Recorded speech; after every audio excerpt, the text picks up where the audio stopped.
আব্দুল্লাহ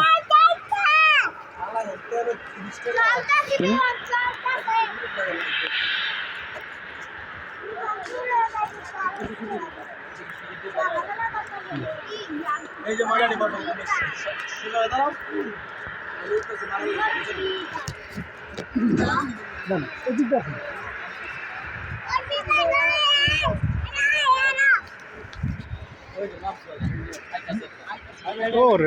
সেরকম তো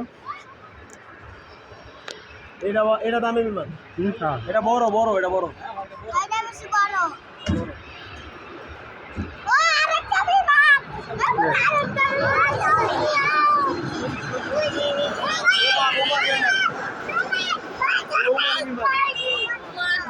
এটা তো বড় শ্রীলঙ্কানটা সৌদি আরবের আরো